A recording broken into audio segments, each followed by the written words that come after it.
ইরানি প্রেসিডেন্টের মৃত্যু প্রভাব ফেলবে গোটা মধ্যপ্রাচ্যে। তদন্তের কারো দায় পেলেই অঞ্চলটিতে ছড়াতে পারে নতুন যুদ্ধ, শঙ্কা বিশ্লেষকদের। দ্বিতীয় ধাপে 156 উপজেলার ভোট আজ, ভোটারদের কেন্দ্রমুখী করায় চ্যালেঞ্জ, প্রস্তুত আইন শৃঙ্খলা বাহিনী।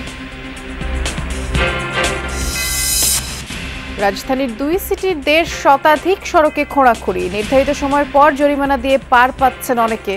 বর্ষায় বাড়বে দুর্ভোগ। রাত্রেবেলা কাম করে, দিনবেলা লোক তেরে বেড়ে, কোনো কামের কোনো দাস নাই, ঘরে আবার কাটে, মানে সবকিছু মিলাইয়া শেষ নাই। মোটরসাইকেল চালানোর নেশায় কাল হলো 2 বন্ধুর। কক্সবাজারের চকরিয়ায় সড়ক দুর্ঘটনায় ঝরল প্রাণ, থামছে না স্বজনদের আহাজারি। ও কথা মানে নাই, আল্লাহর হুকুম, গাড়ি মোটরসাইকেল অ্যাক্সিডেন্ট হয়ে গেছে। হঠাৎ এরকম অস্বাভাবিক মৃত্যু, আমরা পরিবার, আত্মীয় স্বজন সবাই কেউ মেনে নিতে পারতেছি না। মেহেরপুরে উন্নয়নের অজুহাতে 1,500 গাছ কাটার উদ্যোগ, ক্ষুব্ধ এলাকাবাসী। সড়ক বিভাগের সিদ্ধান্তে আপত্তি জেলা পরিষদের। 2 সপ্তাহে পাইকারিতে কেজি প্রতি চালের দাম কমলো 2 থেকে 3 টাকা। ভরা মৌসুমে আরও কমার আভাস। ক্রেতাদের অভিযোগ, খুচরা পর্যায়ে নেই পরিবর্তন।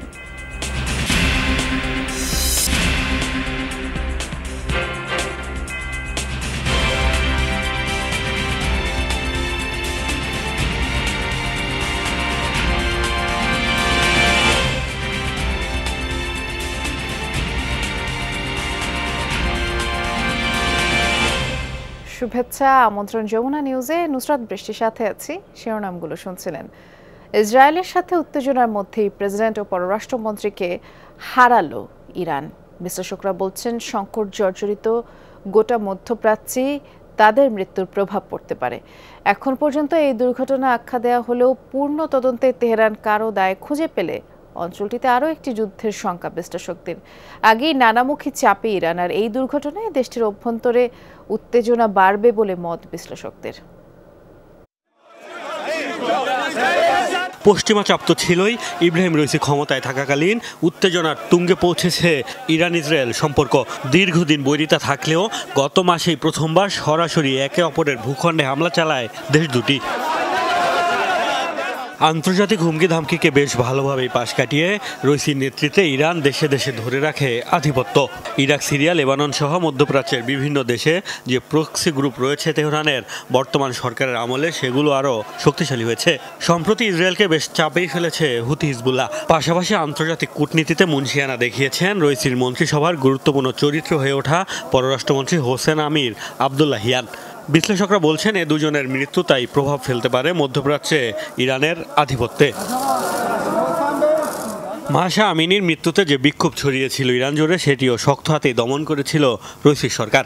বিশ্লেষকরা বলছেন, সরকার প্রধান ও পররাষ্ট্রমন্ত্রী এমন আকস্মিক মৃত্যু সর্বোচ্চ নেতা আয়াতুল্লাহ আলী খামেনিকে বেশ চাপেই ফেলবে।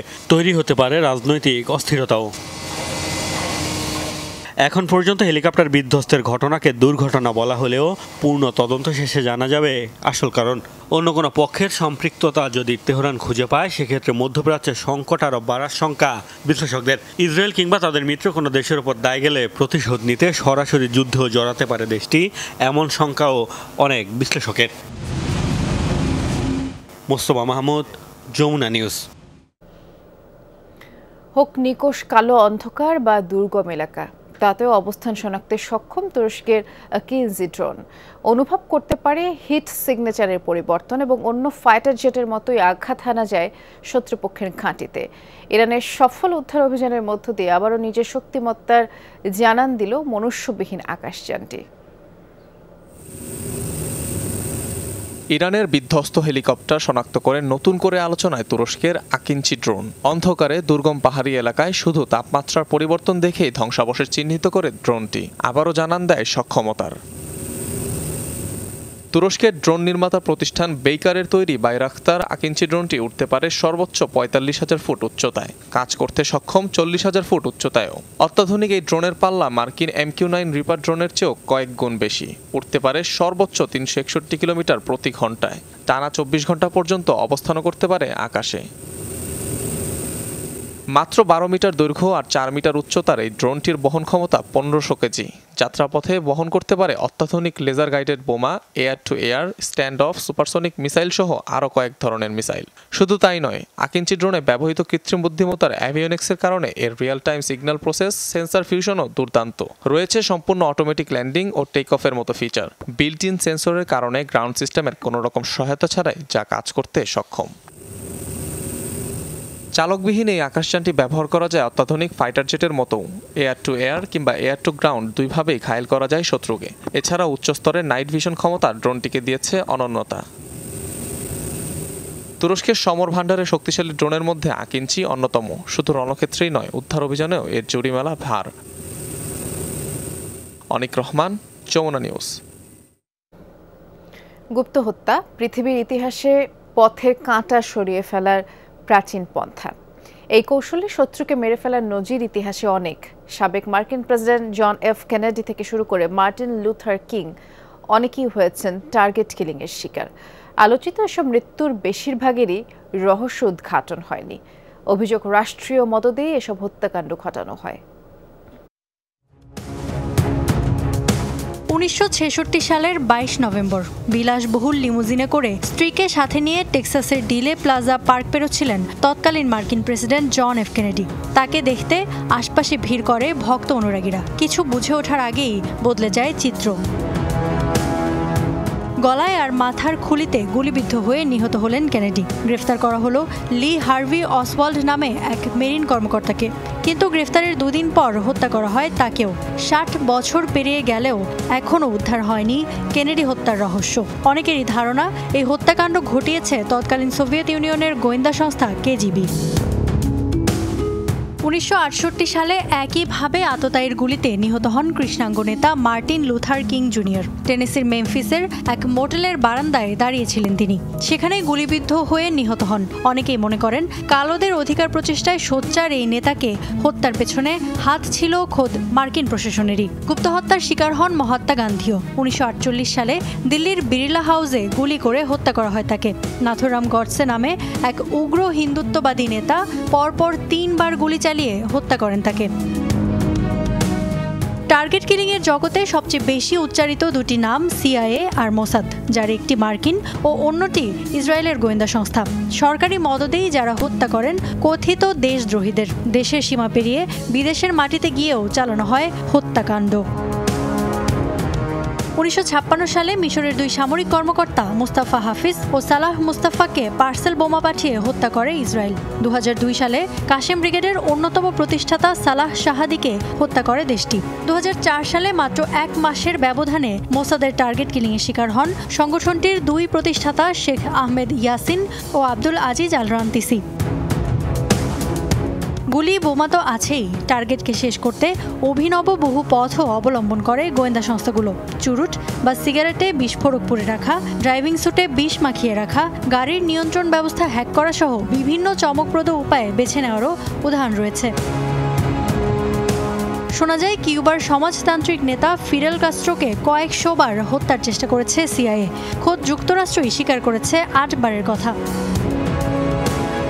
ইফাতারা খন্দকার, যমুনা নিউজ। রাজধানীর 2 সিটির 1.5 শতাধিক সড়কে চলছে বিভিন্ন সেবা সংস্থার খোঁড়াখুঁড়ি। এপ্রিলের মধ্যে এসব সড়কের কাজ শেষ করার সময় বেঁধে দেওয়া হলেও জরিমানা দিয়েই পার পেয়ে যাচ্ছেন ঠিকাদাররা। তাতে করে দুর্ভোগে পড়ছেন শহরবাসী। নগর পরিকল্পনাবিদরা বলছেন ভরা বর্ষায় সড়কগুলো একেবারে গলার কাঁটা হয়ে উঠবে, আর যার দায় নগর কর্তৃপক্ষের।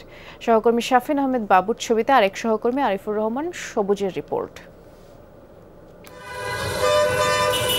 তাঁতীবাজার থেকে বংশালের এই সড়কে যাতায়াতে আটকে ওঠেন পথচারীরা। সড়ক নাকি বিধ্বস্ত কোনো নগরী বোঝা কঠিন। ড্রেনেজ নির্মাণে গেল বছরের জুলাইয়ে 1.5 কিলোমিটারের এই সড়কের এক পাশের প্রায় অর্ধেক অংশ জুড়ে শুরু হয় খোঁড়াখুঁড়ির কাজ। এতে যানবাহন ও মানুষের চলাচলে চরম ভোগান্তি হচ্ছে। ওরা খালি মনে করেন যে যেমনি খুঁজছে রাত্রেবেলা কাম করে, দিনবেলা লোক তেরে বেড়ে, কোনো কামের কোনো দাস নেই। দেশে এখন কিছু বলার নাই, যার যেভাবে মন চাচ্ছে এভাবে কেটে রাস্তা ব্লক করে দিচ্ছে। আবার এই রাস্তা শুরু হলো, আবার আরেকটা রাস্তা শুরু হবে, এই দেখে আসছি। মতিঝিল থেকে টিকাটুলি সড়কের দশা আরও বেহাল। সড়কটির এক পাশ কেটে পাইপলাইন স্থাপনের কাজ করেছে ওয়াসা। সেই কাজ শেষ হতে না হতেই এখন চলছে ডিপিডিসির মাটির নিচ দিয়ে কেবল স্থাপনের কাজ। জোয়ার থেকে তো বুড়ো হয়ে গেলাম, এই খনিকে এই ভাঙা এভাবে করেই তো চলতেছে জীবনটা। 4-5 গুরু বেকার আছে, একটা হচ্ছে বিদ্যুতের, আরেকটা বলে ওয়াসা না কি জানি না, ঘরে আবার কাটে, মানে সব কিছু মিলাইয়া শেষ নাই। আমরা না থাকার জন্য একবারে একটা কাজ করতেছে, ট্রাভেলও বেশি হচ্ছে, খরচও বেশি হচ্ছে। ঢাকার দক্ষিণ সিটি কর্পোরেশনের সমন্বয় সেলের সিদ্ধান্ত অনুযায়ী কেবল স্থাপনের এই কাজটি শেষ হবার কথা ছিল 30 এপ্রিলের মধ্যে, অথচ চায়নার ঠিকাদার প্রতিষ্ঠান কাজই শুরু করেছে এপ্রিলের শেষ দিকে। দিনের বেলা কাজ করার সবচেয়ে মূল কারণ হচ্ছে এটা, যেটা খুবই ব্যস্ততম রাস্তা, সবচেয়ে তাড়াতাড়ি শেষ করতে হবে। আর্থিক কোনো না, অ্যাবিলিটি হইতেছে হয়তোবা লোক সংখ্যা কম বা ঠিকাদারের কিছু লোক থাকে না। দক্ষিণ সিটিতে খোরাখুরি চলছে এমন সড়কের সংখ্যা অর্ধশতাধিক। সময় মতো কাজ শেষ না করায় জরিমানা করেও কোনো ফল মিলছে না। আমরা এই বছর 30 এপ্রিলের পরে আমরা আর কোনো সড়ক খননের অনুমতি দিতে চাই না। এ ব্যাপারে আমরা কঠোর থাকব। যত রকম চাপই আমাদের উপর আসুক না কেন, আমরা ইনশাআল্লাহ সেটা বাস্তবায়ন করব। একই চিত্র ঢাকা উত্তর সিটি কর্পোরেশন এলাকাতেও। মণিপুরিপাড়া, মিরপুর, বাড্ডা সহ বিভিন্ন এলাকায় সিটি কর্পোরেশনের 34টি এবং বিভিন্ন সেবা সংস্থার আরও 46টি সহ মোট 80টি সড়কে খোরাখুরি চলছে। বর্ষায় পরিস্থিতি ভয়াবহ হওয়ার শঙ্কা নগর পরিকল্পনাবিদদের। যদি এক বর্ষা যদি আপনি এরকম কাটাকাটি খোরাখুরি বন্ধ করতে পারেন, এই মেসেজটা স্পষ্ট হয়ে যেত যে কেউ চাইলে শুধুমাত্র ফি আর জরিমানা দিয়ে রাস্তা কাটার যেই বিলাসিতাটা এই বাংলাদেশে এই সড়কে এটা যায় না। সিটি কর্পোরেশন, ওয়াসা ও বিভিন্ন সেবা সংস্থার মধ্যে সমন্বয়হীনতার কারণেই প্রতি বছর এমন দুর্ভোগ পোহাতে হয় রাজধানীবাসীকে। এরকম খোরাখুরির সময় সব সংস্থায় একটি সাইনবোর্ড টানিয়ে বলেন, উন্নয়নের স্বার্থে সাময়িক অসুবিধার জন্য আমরা দুঃখিত। নগরবাসীও ভাবেন এই বুঝি শেষ হবে কাজ, অবসান হবে ভোগান্তির। কিন্তু সংস্থাগুলোর সমন্বয়হীনতা এবং ঠিকাদারের গাফিলতিতে সেই ভোগান্তির শেষ হয় না আর। আরিফুর রহমান সবুজ, যমুনা নিউজ, ঢাকা। চলছে দ্বিতীয় ধাপের উপজেলা পরিষদ নির্বাচন। 156টি উপজেলায় ভোট গ্রহণ শুরু হয়েছে। সকাল 8টা থেকে শুরু হওয়া ভোটাভুটি বিকাল 4টা পর্যন্ত চলবে। আর বেশিরভাগ উপজেলায় ব্যালটে ভোট গ্রহণ করা হবে। ইভিএমে ভোট চলছে মানিকগঞ্জ, শরীয়তপুর, চাঁদপুর, কক্সবাজার সহ 24টি উপজেলায়। স্থানীয় সরকার চেয়ারম্যান, ভাইস চেয়ারম্যান, মহিলা ভাইস চেয়ারম্যান পদে জনপ্রতিনিধি নির্বাচিত করবেন ভোটাররা। দ্বিতীয় ধাপের জন্য 161টি উপজেলা তফসিল ঘোষণা করেছিল নির্বাচন কমিশন। তবে নানা জটিলতায় 5টি উপজেলায় নির্বাচন হচ্ছে না। শান্তিপূর্ণ পরিবেশে ভোট শেষ করতে সব প্রস্তুতি নেওয়া হয়েছে, এমনটা জানিয়েছেন নির্বাচন সংশ্লিষ্টরা। এছাড়া ভোটের পরিবেশ সুষ্ঠু রাখতে 23 মে পর্যন্ত মাঠে থাকবেন ম্যাজিস্ট্রেটরা। আমরা ভোটের মাঠের খবর জানবো সহকর্মীদের কাছ থেকে। আমরা প্রথমে যাব কুমিল্লায়। সহকর্মী খোকন চৌধুরী সেখানে আছেন। এই মুহূর্তে কোন কেন্দ্রে আছেন আপনি? যেহেতু সকাল 8টায় ভোটাভুটি শুরু হওয়ার কথা, ইতিমধ্যে তো শুরু হয়ে গেছে নিশ্চয়ই, সকালবেলায় একেবারে ভোটারদের উপস্থিতি কেমন দেখছেন জানাবেন।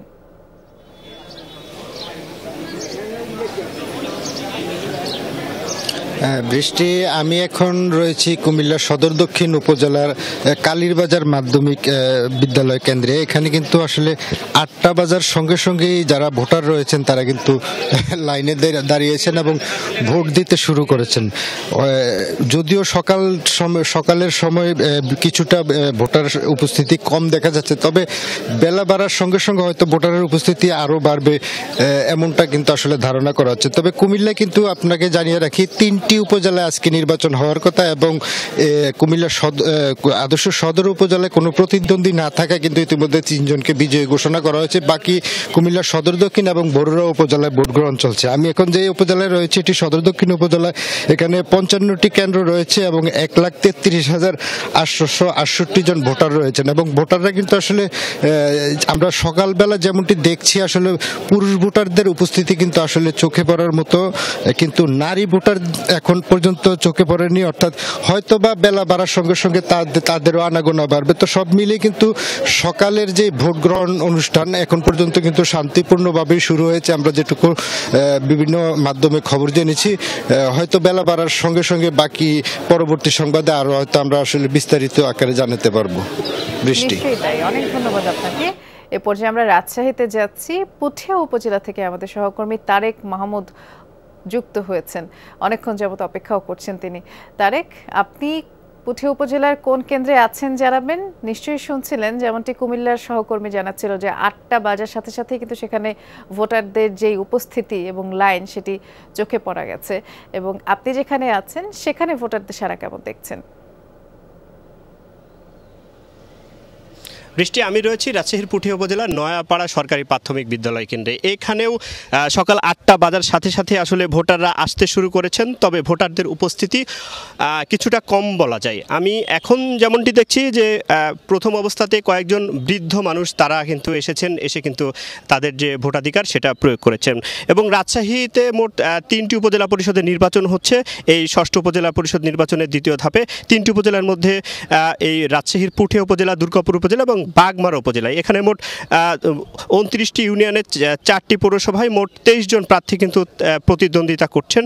এবং রাজশাহীর পুঠিয়া উপজেলায় চেয়ারম্যান পদে প্রতিদ্বন্দ্বিতা করছেন ৩ জন, ভাইস চেয়ারম্যান পদে ৩ জন এবং মহিলা ভাইস চেয়ারম্যান পদে 3 জন প্রার্থী প্রতিদ্বন্দ্বিতা করছেন। এই উপজেলায় মোট ভোট কেন্দ্রের সংখ্যা ৭৮টি এবং ভোট কক্ষ রয়েছে ৫১৩টি এবং মোট ভোটার সংখ্যা রয়েছে ১,৮১,৯৯৮ জন। এর মধ্যে পুরুষ ভোটার ৯১,৮৬২ জন এবং নারী ভোটার রয়েছে ৯০,১৩৬ জন। যতটুকু দেখছি যে এই উপজেলায় কিন্তু 3 জন প্রার্থী রয়েছে। 3 জন প্রার্থী কিন্তু এক একজন তাদেরকে বিষাদগার করে কিন্তু কথা বলেছেন এর আগে এবং রিটার্নিং কর্মকর্তার কাছে অভিযোগও দিয়েছেন। তো সেই হিসাবে যে বলা যায় যে এই উপজেলায় যে শঙ্কা উৎকণ্ঠা সেটাও রয়েছে এবং সংঘাতের যে আশঙ্কা সেটাও কিন্তু রয়েছে। সে বিষয়ে কিন্তু যারা ভোটাররা রয়েছেন এবং আইনশৃঙ্খলা বাহিনীর সদস্যদের সাথে আমরা কথা বলে কিন্তু জানতে পেরেছি। তবে সকাল থেকে কোথাও কোনো উত্তেজনাকর পরিস্থিতি এবং যে অশান্ত এবং অপ্রীতিকর যে ঘটনার খবর সেটি কিন্তু আমরা পাইনি। এবং এই এখন পর্যন্ত আইনশৃঙ্খলা বাহিনীর সদস্যরা প্রত্যেকটি ভোট কেন্দ্রে তাদের যে দায়িত্ব সেটি অর্পণ করছেন এবং এর পাশাপাশি র্যাব, পুলিশ সহ আনসার সহ সকল আইনশৃঙ্খলা বাহিনীর সদস্যরা সুষ্ঠুভাবে ভোট সম্পন্ন করতে কিন্তু মাঠে প্রস্তুত রয়েছেন। বৃষ্টি, দেখছিলাম আমরা। ধন্যবাদ তারেক। এবারে যাচ্ছি রাজবাড়ীর বালিয়াকান্দি উপজেলায়, সহকর্মী রুবেলুর রহমান অপেক্ষা করছেন। রুবেল, আমাদেরকে জানাবেন আপনি আসলে কোন কেন্দ্রে আছেন এবং একেবারেই যেহেতু সকালবেলা ভোট গ্রহণ শুরু হয়েছে তো মাত্রই, পরিবেশ কেমন দেখছেন?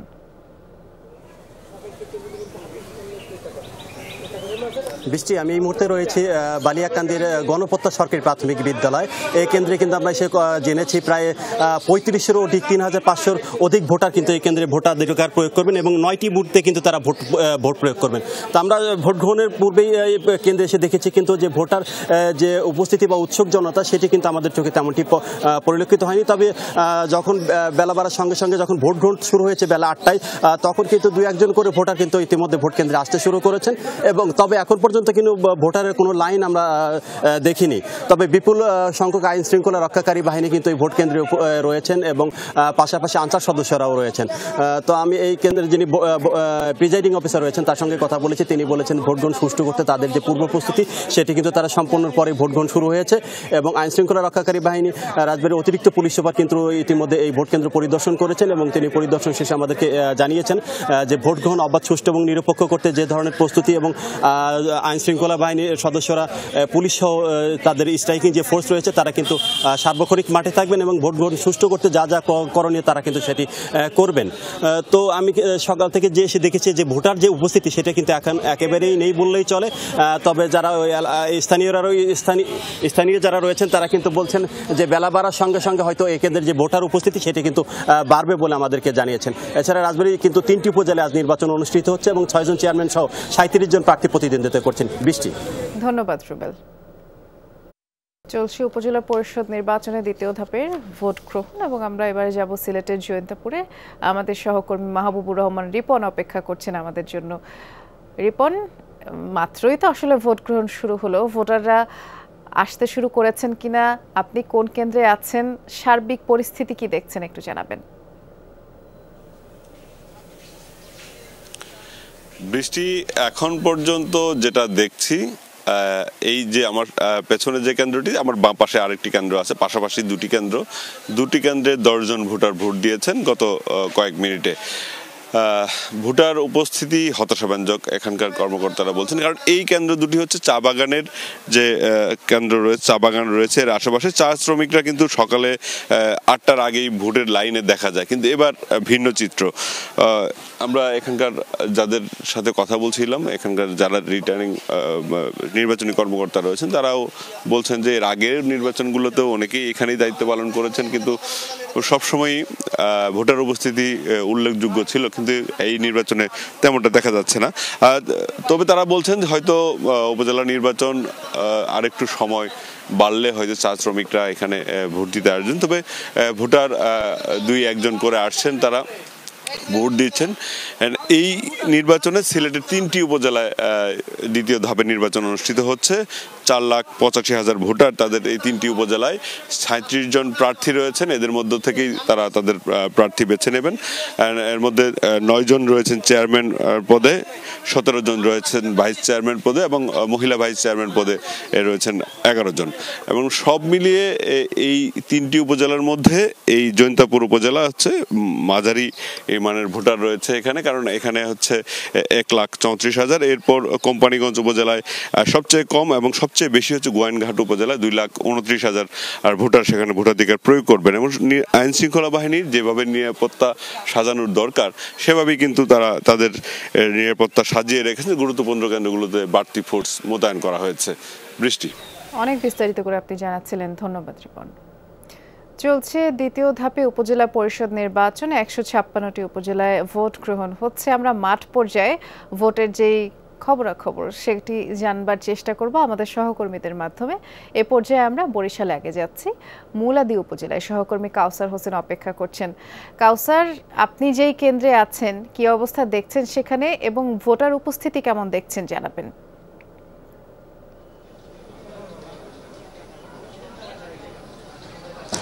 বৃষ্টির সকাল 8টায় ভোট গ্রহণ শুরু হয়েছে। আমি রয়েছি মুলাদী উপজেলার পেদারহাট কেন্দ্রে, এবং এই কেন্দ্রে নারী এবং পুরুষ মিলিয়ে মোট 2855 ভোটার। এবং সকাল থেকে আমরা যেটা দেখেছি যে শুরুতেই যারা পুরুষ ভোটার রয়েছে, বিশেষ করে যারা একটু বয়স্ক বা 50 থেকে 60 যারা রয়েছেন, তাদের লাইনটি আমরা দেখেছি। তবে ভোটার উপস্থিতি যদি বলি তা আসলে তেমন নয়। যারা প্রার্থী রয়েছেন বা এখানকার যারা সংশ্লিষ্টরা রয়েছেন তারা জানিয়েছেন যে আসলে একেবারেই সকালবেলা, তাই ভোটার সংখ্যা কিছুটা কম রয়েছে। তবে বেলা বাড়ার সাথে সাথে ভোটের যে কেন্দ্রে যে ভোটার সেটি বাড়বে। এবং সার্বিক পরিস্থিতি বা আইনশৃঙ্খলা পরিস্থিতি স্বাভাবিক রাখতে এবং দিনব্যাপী যাতে ভোট সুষ্ঠু হয় সেদিকটাই কিন্তু নির্বাচন কমিশন বা আইনশৃঙ্খলা পরিস্থিতি বাহিনীর কঠোর নজরদারি রয়েছে। নির্বাচন কমিশনের পক্ষ থেকে জানানো হয়েছে যে এখানে পাশাপাশি 2টি উপজেলা, মুলাদী এবং হিজলা উপজেলা, এবং মুলাদীতে 1,73,000 এবং হিজলায় 1,31,000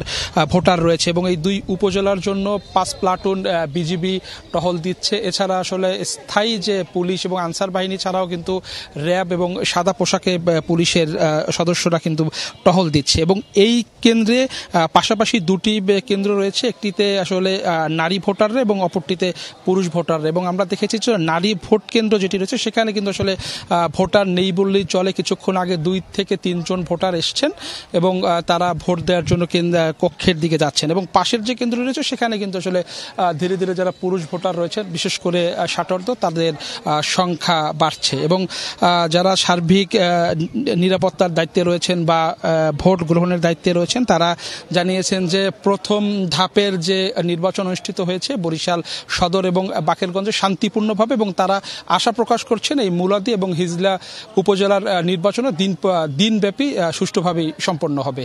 বৃষ্টি, শুনছিলাম আমরা কাউসার, অনেক ধন্যবাদ। এ পর্যায়ে আমরা ময়মনসিংহে যাচ্ছি, সেখানে সহকর্মী হোসাইন শাহিদ অপেক্ষা করছেন আমাদের জন্য। শাহিদ, একেবারে সকালবেলা যেমনটি বলছিলাম 8টায় ভোট গ্রহণ শুরু হয়েছে। আপনি যেই কেন্দ্রে আছেন সেখানে ভোটার উপস্থিতি কেমন দেখছেন এবং ভোটের সার্বিক পরিবেশ সম্পর্কেও জানতে চাই।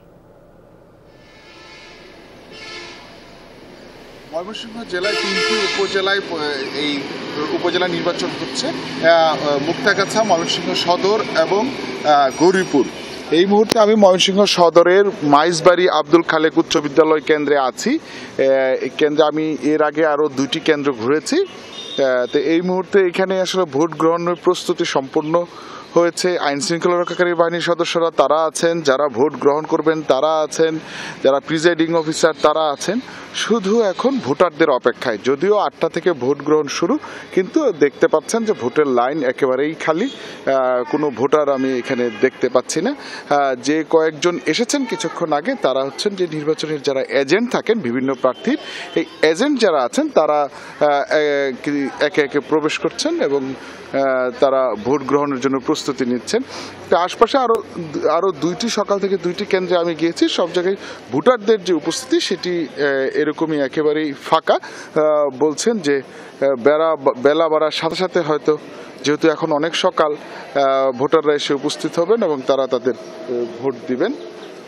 তবে এই ভোটকে কেন্দ্র করে যাতে কোনো ধরনের অপ্রীতিকর ঘটনা না ঘটে, পুলিশ, বিজিবি সহ অন্যান্য আইনশৃঙ্খলা বাহিনীর সদস্য যারা আছেন তারা তাদের মতো করে টহল দিচ্ছেন এবং নির্বাচন কর্মকর্তারা আমাদেরকে জানিয়েছেন একটি শান্তিপূর্ণ ভোট তারা উপহার দিতে চান সাধারণ মানুষকে, এবং যেখানেই এই ভোট নিয়ে কোনো সমস্যা হবে সেখানে তাদের আইনানুগ যে ব্যবস্থা সেটি তারা নেবে। ধন্যবাদ শাহিদ। আমরা শুনছিলাম। এবারে আমরা নাটোরে যাব। নাটোরের বাগাতিপাড়া উপজেলায় আমাদের সহকর্মী নাজমুল হাসান অপেক্ষা করছেন, দেখে আসতে চাই সেখানে কি অবস্থা। নাজমুল, আপনি আসলে কোন কেন্দ্রে অবস্থান করছেন জানাবেন, এবং সেখানকার ভোটের পরিবেশ, আইন শৃঙ্খলা বাহিনীর যেই প্রস্তুতি, সেখানে সবাই ঠিকঠাক মতো আছেন কিনা, প্রিজাইডিং অফিসার যারা দায়িত্বরত কর্মকর্তা আছে সবাই ঠিকঠাক মতো দায়িত্ব পালন করছে কিনা, এবং ভোটারদের উপস্থিতি কেমন দেখছেন সেটিও জানাবেন।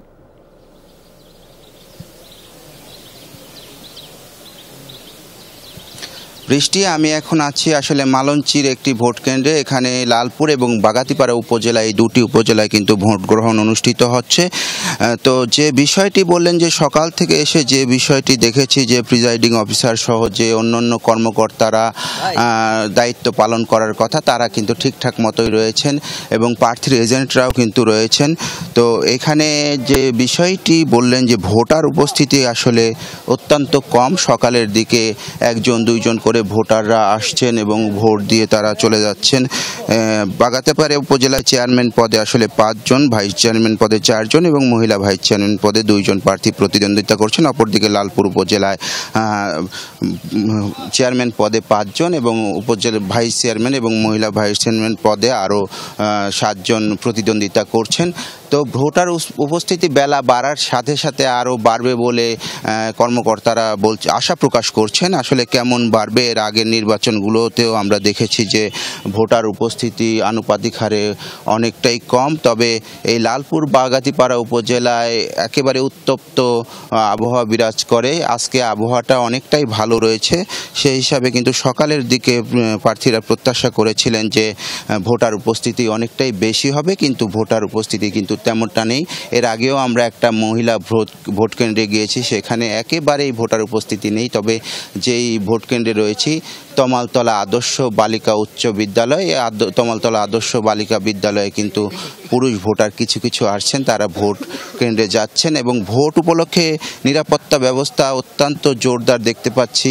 আইন শৃঙ্খলা বাহিনীর সদস্যরাই টহল দিতে শুরু করেছে, ভোটের আগে থেকেই তারা টহল দিচ্ছে, আজকেও তাদের টহল বাড়িয়েছে জেলা প্রশাসনের কর্মকর্তারা, পুলিশ প্রশাসন এবং ভোট সংশ্লিষ্ট যারা রয়েছেন তারা আসলে আশাবাদ ব্যক্ত করছেন যে সারাদিনই ভোটের পরিবেশ অত্যন্ত সুন্দর এবং সুষ্ঠু হবে। তবে ভোটারদের মাঝে কিন্তু একটা আশঙ্কা রয়েছে। ইতিমধ্যে এই বাগাতিপাড়া উপজেলায় আসলে চেয়ারম্যান প্রার্থীর প্রধান সমন্বয়কারীকে পিটিয়ে আহত করা হয়েছে তার নিজ বাড়িতে। তো ভোটাররা প্রত্যাশা করছেন যে আসলে ভোট যেহেতু সুষ্ঠু সুন্দরভাবে হয় এবং সারাদিন যেন কোনো অপ্রীতিকর ঘটনা না ঘটে, এমনটাই প্রত্যাশা করছেন। বৃষ্টি, ধন্যবাদ। আমরা শুনছিলাম নাজমুল। আমরা এবারে যাব বগুড়ার দুপচাঁচিয়া উপজেলায়, সহকর্মী মেহেরুল সুজনকে দেখতে পাচ্ছি সেখানে। সুজন, কেমন দেখছেন নির্বাচনের যেই পরিস্থিতি, ভোটের পরিবেশ এবং ভোটার উপস্থিতি?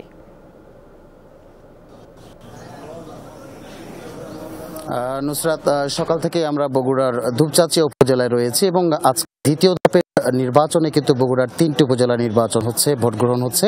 দুপচাঁচিয়ার পাশাপাশি কাহালু এবং আদমদিঘি উপজেলাতেও কিন্তু আজকে ভোট গ্রহণ হচ্ছে। তো আমি দুপচাচিয়ায় যে বিষয়টি সকাল থেকে লক্ষ্য করছিলাম যে সকাল থেকে কিন্তু ভোটাররা আসছেন, 2-4জন করে আসছেন। যেহেতু সকালের দিকে কিন্তু এখন একটু ভোটার উপস্থিতি কম হয়, সেই জায়গা থেকে এই দুপচাচিয়া পাইলট উচ্চ বিদ্যালয় যে ভোট কেন্দ্র, সেখানে কিন্তু নারী এবং পুরুষ দুই ধরনের ভোটারদের আলাদা আলাদা কক্ষ রয়েছে এবং সেখানে আমরা সকাল থেকে দেখছিলাম 2-4জন করে বাইরে ভোটের যে পরিবেশ নুসরাত, সেটাও কিন্তু এখন পর্যন্ত শান্ত অবস্থায় রয়েছে এবং এই আধা ঘন্টায় অর্থাৎ গত 30 মিনিটে কিন্তু এখন পর্যন্ত ভোট গ্রহণ শুরু হবার পরে কোনো ধরনের বিশৃঙ্খল ঘটনার খবর এই উপজেলায় অন্তত পাইনি। এর পাশাপাশি আমরা বাইরে দেখেছি যে প্রার্থী যারা রয়েছেন এবং ভোটার যারা রয়েছেন তারাও কিন্তু আসছেন বিভিন্ন এলাকা থেকে এবং প্রার্থীরা আশা করছেন যে বেলা যখন একটু বাড়বে, অর্থাৎ আর হয়তো 1 ঘন্টা 2 ঘন্টার পর এই যে ভোটার উপস্থিতি এখন যেটি সেটি হয়তো বেড়ে যাবে, এমনটি কিন্তু প্রত্যাশা করছেন প্রার্থীরা।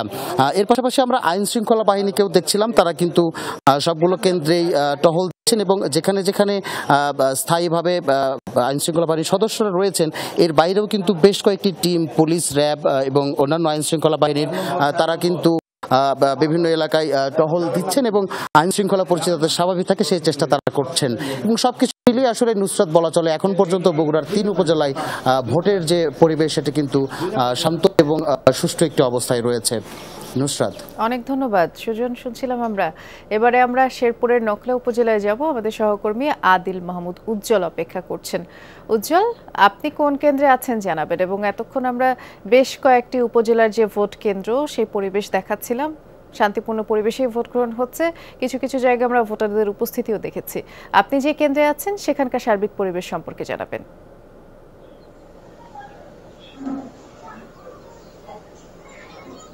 বৃষ্টি, আপনি জানেন যে আসলে শেরপুরের দ্বিতীয় দফা এই উপজেলা নির্বাচনে আমাদের শেরপুর 2টি উপজেলায় নকলা এবং নালিতাবাড়িতে কিন্তু ভোট গ্রহণ অনুষ্ঠিত হচ্ছে। এখানে সকাল 8টা থেকে ভোট গ্রহণ শুরু হয়েছে। ভোট গ্রহণ শুরু হওয়ার পরে আসলে কিন্তু আমি যদি আপনাকে একটু দেখাই যে ভোটার উপস্থিতি আসলে খুব একটা নেই, তবে আমি যতটুকু জেনেছি গত 30 মিনিটে আপনার 2-1জন করে ভোটার আসছে। এই পর্যন্ত প্রায় 13 থেকে 14 জন ভোটার কিন্তু তাদের ভোট প্রয়োগ করেছে এবং এখানে আইন শৃঙ্খলা বাহিনী কিন্তু নিয়োজিত আছেন এবং আমি যতটুকু এখানে কথা বলে দেখছি ভোটাররা হয়তো এই বেলা বাড়ার সাথে সাথে এখানে ভোট কেন্দ্রে উপস্থিত হবে।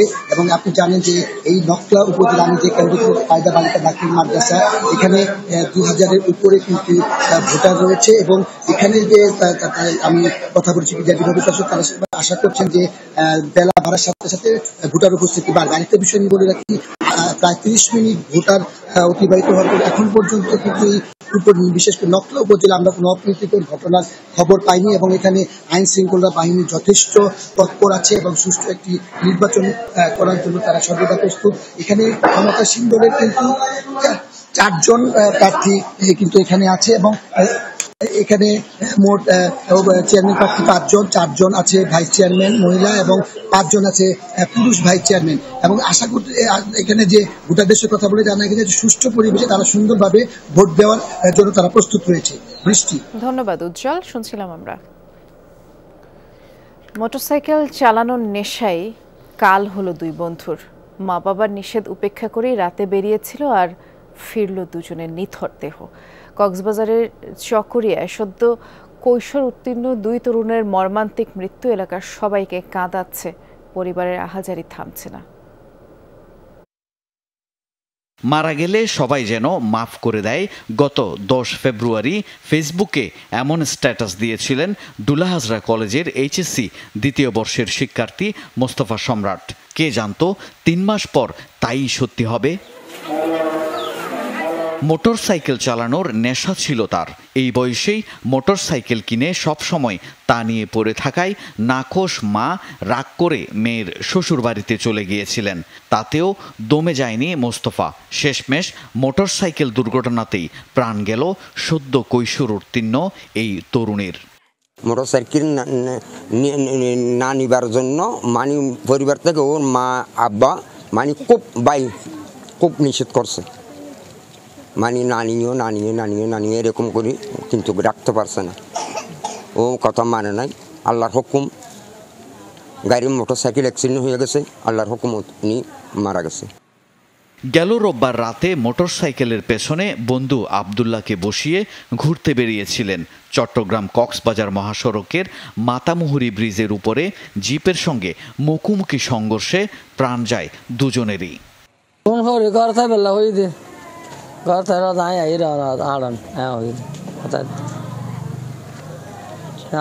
আল্লাহর হুকুম আর আল্লাহ ওর মিকে তুই তো গাড়ি আইটিতে অ্যাক্সিডেন্ট হতে দুর্ঘটনা অ্যাক্সিডেন্ট মানে মারা গিয়ে হতা। মোস্তফার বন্ধু আব্দুল্লাহ গাড়ির মেকানিক। তাবলিগ জামাতের 40 দিনের চিল্লা শেষ করে ফিরেছেন মাত্র কদিন আগে। বন্ধুর সাথে ঘুরতে গেছে, হঠাৎ এরকম অস্বাভাবিক মৃত্যু। আমরা পরিবার আত্মীয় স্বজন সবাই কেউ মেনে নিতে পারতেছি না। ঈশ্বরের কথা আমরা বলতে পারিনি, বাবা কিছু বলতে পারবো না। দুজনেরই বাড়ি চকরিয়া হালকাকারা মৌলবীর চরে। তরতাজা দুই তরুণের মর্মান্তিক মৃত্যুতে পুরো এলাকায় শোকের ছায়া। পরিবারে চলছে শোকের মাতম। জামশেদ চৌধুরী, যমুনা নিউজ। দুর্নীতিতে সম্পৃক্ততার অভিযোগে বাংলাদেশের সাবেক সেনাপ্রধান জেনারেল অবসরপ্রাপ্ত আজিজ আহমেদের উপরে নিষেধাজ্ঞা দিয়েছে যুক্তরাষ্ট্র। স্থানীয় সময় সোমবার যুক্তরাষ্ট্রের পররাষ্ট্র দপ্তরের ওয়েবসাইটে এই বিষয়ক বিবৃতি প্রকাশ হয় এবং তাতে আজিজ আহমেদ ও তার পরিবারের সদস্যদের যুক্তরাষ্ট্রে প্রবেশের উপর কড়াকড়ি আরোপ করা হয়েছে। মার্কিন পররাষ্ট্র দপ্তরের মুখপাত্র ম্যাথিউ মিলার ওই বিবৃতিতে বলেন, উল্লেখযোগ্য দুর্নীতিতে সাবেক সেনাপ্রধান আজিজ আহমেদের সম্পৃক্ততার প্রমাণ মিলেছে। তার কার্যকলাপ বাংলাদেশি গণতান্ত্রিক প্রতিষ্ঠানগুলোর দুর্বলতা এবং সরকারি প্রতিষ্ঠান ও প্রক্রিয়ার উপরে জনসাধারণের আস্থার অভাবের কারণ হয়ে দাঁড়িয়েছে। আর সে কারণেই foreign operation and related programs appropriations অ্যাক্টের 7031C ধারা অনুযায়ী তার উপরে নিষেধাজ্ঞা আরোপ করল মার্কিন পররাষ্ট্র দপ্তর। মেহেরপুরের সড়ক উন্নয়নের জন্য প্রায় ১৫০০ গাছ কাটার উদ্যোগ নিয়েছে সড়ক বিভাগ। মেহেরপুর থেকে মুজিবনগর পর্যন্ত প্রশস্তকরণ এবং মেহেরপুর থেকে চুয়াডাঙ্গা আঞ্চলিক মহাসড়কের আমঝুপি পর্যন্ত 4 লেন করতে এই সিদ্ধান্ত। তবে সড়ক বিভাগের তালিকা অনুযায়ী রাস্তার পাশের গাছ কাটতে নারাজ জেলা পরিষদ। বলা হচ্ছে অনেক গাছ আছে যেগুলো কাটা জরুরি নয়, ক্ষুব্ধ স্থানীয়রাও। মেহেরপুর মুজিবনগর সড়ক দুপাশে সারি সারি গাছ, কোনোটির বয়স পেরিয়েছে 100 বছর। তীব্র গরমেও এ পথে শরীর মনে প্রশান্তি আনে করই, নিম, শিশু আর মেহগনি। তবে উন্নয়নযোগ্যে রাস্তার দুপাশের এসব হাজারো গাছ কাটা পড়ার শঙ্কা দেখা দিয়েছে। রাস্তা প্রশস্ত করার সিদ্ধান্ত নিয়েছে মেহেরপুর সড়ক ও জনপথ বিভাগ। কেটে ফেলতে চিহ্নিত করেছে 976টি গাছ। পাশাপাশি মেহেরপুর থেকে আমঝুপি পর্যন্ত রাস্তা 4 লেন করার জন্য কাটা পড়ার তালিকায় আছে আরও 464টি গাছ। এরই মধ্যে তালিকাসহ চিঠি দেওয়া হয়েছে জেলা পরিষদকে। কিছু গাছ আছে যে গাছগুলো আরো আগেই কাটা দরকার ছিল আসলে মূলত, কিন্তু গাছগুলো আসলে অনেক দীর্ঘদিনের পুরাতন হয়ে গেছে এবং গাছগুলো শারীরিকভাবে বৃদ্ধি পেয়ে এতটা প্রসারিত হয়েছে যে এটা অনেকাংশে কিন্তু সড়কের দিকে ঠেলে চলে আসছে। এমন সিদ্ধান্তে ক্ষুব্ধ স্থানীয়রা। তারা বলছেন, নির্বিচারে গাছ কাটলে বিরূপ প্রভাব পড়বে প্রকৃতি ও জনজীবনে। আবার এই সবুজায়নকে পরিকল্পিতভাবে ধ্বংস করা হয়, গাছগুলা কেটে ফেলা হয়, তাহলে আমরা কোথায় যেই বসবাস করি? মঙ্গল গ্রহে? নতুনভাবে যদি গাছ রোপণ করার পরে কিছুটা বড় হওয়ার পরে এই গাছগুলো কাটে, সেই তুলনাতে আমাদের জন্য, সাধারণ মানুষের জন্য উপকার হবে। এমনি যেহেতু গরমে মানুষ এমনি ছটফট করতেছে, আবার এই গাছগুলো কাটলে যেহেতু ক্ষতি হবে।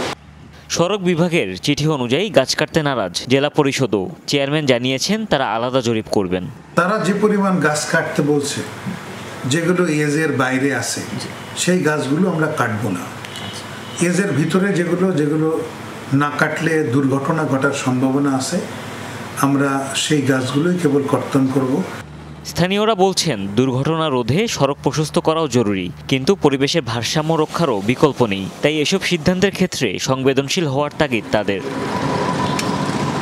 হুমায়ুন রশিদ, যমুনা নিউজ। ভরা মৌসুমে অবশেষে চালের দাম কমার আভাস মিলছে। গত 2 সপ্তাহে কেজিতে দর কমেছে প্রায় 10 ভাগ। ব্যবসায়ীদের দাবি, মিল গেটে দর কমেছে, যার প্রভাব পড়েছে পাইকারি ও খুচরা পর্যায়ে, যদিও ক্রেতারা খুশি নন। দাবি মানের দোহাই দিয়ে একই চালের কয়েক ধরনের দাম হাঁকছেন ব্যবসায়ীরা।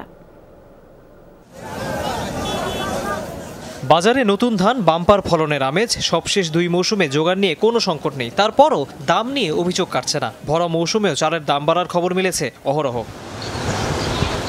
তবে এবার দামের পালে হাওয়া বদলেছে। গত 2 সপ্তাহে সব ধরনের চালের দর কমেছে বস্তা প্রতি প্রায় 200 টাকা, তার মানে কেজিতে 2 থেকে 3 টাকা। রাজধানীর কারওয়ান বাজারে মিনিকেট মিলছে 65 থেকে 66 টাকায়, 70 টাকার নিচে নেমেছে নাজির শাইলের কেজি। সবচেয়ে বেশি দাম কমেছে মোটা চালের, তবে ব্যবসায়ীদের দাবি এমন বাজারও কাঙ্ক্ষিত নয়। আপনি যদি মাল কম ছাড়েন, চাহিদা যদি বেশি থাকে, বাজার ক্রাইসিস থাকবে, দাম অটোমেটিক বাড়বে। এই যে এবার এই জিনিসটা হচ্ছে না। মনে করেন চাহিদা হয়েছে, মালও পর্যাপ্ত পরিমাণে আসতেছে। যারা ভেঙ্গে ভেঙ্গে আনে, যে মিলের থেকে যারা আনে, তারা খরচা দিয়ে কত পরে তারা লাভ করে আরেকজনের কাছে বিক্রি করে। সে আবার ওইখান থেকে কিনে গাড়ি ভাড়া দিয়ে এখানে পৌঁছতে পৌঁছতে চাউলের দাম আপনার 70 টাকা কেজি পড়ে যায়। 66-67 টাকা চাল ছিল মনে হয় কিছুদিন আগে, সপ্তাহ 10 দিন আগে। এখন বাজারে এসে কিনতে দেখি 70 টাকা। সরকারি হিসাবে গত 1 বছরে মাঝারি চালের দাম বেড়েছে 8.7%। সরু চালের দাম বৃদ্ধির হার এর অর্ধেক। ভরা মৌসুমে দাম বৃদ্ধির অভিযোগের তীর মিলারদের দিকে। কারসাজি বন্ধে চালের বস্তায় দর ও জাত লেখার নির্দেশ থাকলেও তা মানা হচ্ছে না অনেক এলাকায়। যদিও মিলারদের দাবি বছরের এই সময়ে মোট উৎপাদিত ধানের প্রায় 60 ভাগই বেচা কেনা হয়ে যায়। বড় বড় গ্রুপগুলো নর্থ বেঙ্গলে আছে প্রায় 7-8টা গ্রুপ। এরা তো এদের বিক্রি সিস্টেম অনুযায়ী জনগণের কাছে জিম্মি। তারা ফিক্স করে দিচ্ছে যে আমার আগামী 1 সপ্তাহ এই চালের রেট, এই রেটে আমি চাল বিক্রি করবো, নিচে করবো না। ওর প্রোডাকশান এখন যাই হোক, ধানের দাম কমে গেলেও ওই রেটে খেতে হবে, বিক্রি বেশি হলেও ওই রেটেই ভোক্তাদেরকে ভোগ করতে হবে। চলতি অর্থ বছরে বোরো মৌসুমে উৎপাদন হয়েছে 20.7 মিলিয়ন টন ধান, যা আগের অর্থ বছরের তুলনায় 3 ভাগ বেশি। তৌহিদ হোসেন, যমুনা নিউজ, ঢাকা। ঈদুল আজহাকে কেন্দ্র করে প্রস্তুত হচ্ছে হাজারো গবাদি পশু। রাজবাড়ির প্রায় 40,000 পশু কুরবানির হাটে তোলার অপেক্ষায় খামারিরা। হাট ছাড়াও বিক্রি হবে অনলাইন সহ নানা মাধ্যমে, যার সার্বিক সহায়তায় থাকবে প্রাণী সম্পদ বিভাগ। কোরবানির জন্য পশু প্রস্তুত হচ্ছে রাজবাড়িতে। এর বেশিরভাগই আসবে বাণিজ্যিক খামার থেকে। গরু পরিচর্যায় ব্যস্ত সময় পার করছেন খামারিরা। এবছর 5টি উপজেলায় প্রায় 6,500 খামারি গবাদি পশু তুলবেন ঈদের হাটে। খামারগুলোতে রয়েছে 7 থেকে 25 মণ ওজনের গরু। খামারিদের দাবি সম্পূর্ণ প্রাকৃতিক উপায়ে মোটা তাজা করা হচ্ছে পশুগুলো, যা জেলার চাহিদা মিটিয়ে যাবে ঢাকা, চট্টগ্রাম সহ দেশের বিভিন্ন হাটে। বিক্রি হবে অনলাইনে। কুরবানির উদ্দেশ্যে এগুলো পাঠানো হচ্ছে।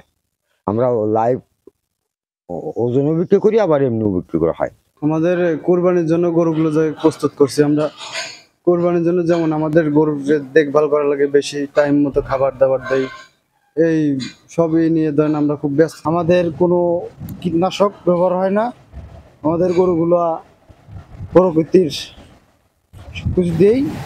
গোখাদ্যের দাম বৃদ্ধি পাওয়ায় ন্যায্য মূল্য পাওয়া নিয়ে শঙ্কায় খামারিরা। গোখাদ্যের দাম যেই হারে বাড়ছে, এই দুধের দাম কমছে, মাংসের দাম কমছে, গরুর দাম কমছে, এই কারণে আমরা আসলে খামারিরা চরম বিপর্যস্ত অবস্থায় আছি। যে পরিমাণ দাম সেই হিসাবে আমরা গরু বিক্রি করতে গেলে আমরা গরুর দাম অতটা পাচ্ছি। পশু বিক্রির জন্য অনলাইন হাট সহ বিভিন্ন সহায়তা নিয়ে পাশে থাকার কথা জানিয়েছে প্রাণী সম্পদ বিভাগ। সোশ্যাল মিডিয়ার মাধ্যমে প্রচারণা চালিয়েও কিন্তু বিক্রি আগের তুলনায় এখন অনেক বেশি বৃদ্ধি পেয়েছে। থেকে এখানে চাহিদার তুলনায় গবাদি পশুর হৃষ্টপুষ্টকরণ বেশি হয়। এবছর আশা করছি অনেক গরুই দেশের বিভিন্ন জায়গায়, ঢাকা, চট্টগ্রাম, সিলেট সব বিভিন্ন জায়গায় খামারে নিয়ে বিক্রি। ঈদুল আজহা উপলক্ষে প্রায় 40,000 গরু, ছাগল ও ভেড়া প্রস্তুত করা হয়েছে এই জেলায়।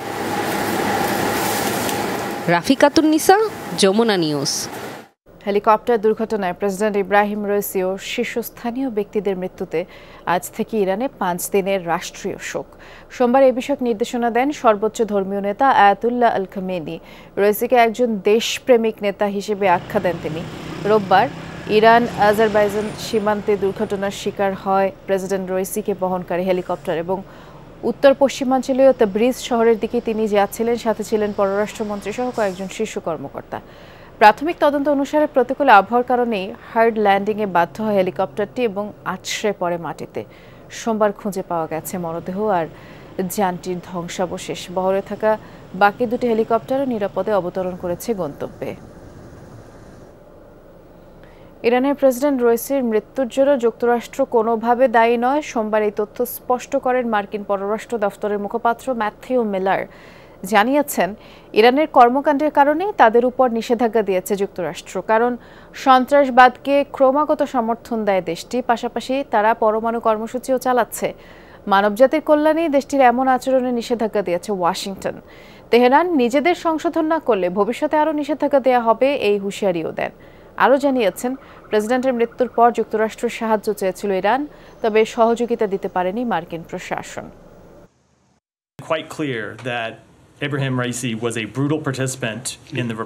ইরানে নিষেধাজ্ঞা আরোপের জন্য ক্ষমা চাইবে না যুক্তরাষ্ট্র। সন্ত্রাসবাদকে মদদ দিতে নিজস্ব আকাশযান ব্যবহার করে দেশটি, সুতরাং তাদের ওপর মার্কিন নিষেধাজ্ঞা যৌক্তিক। সাম্প্রতিক দুর্ঘটনার জন্য ইরান নিজেই দায়ী। হেলিকপ্টার দুর্ঘটনায় রইসির মৃত্যু নিঃসন্দেহে দুঃখজনক, কিন্তু তাতে প্রেসিডেন্টের অতীত অবকর্ম মুছে যাবে না, বহাল থাকবে মার্কিন নিষেধাজ্ঞা।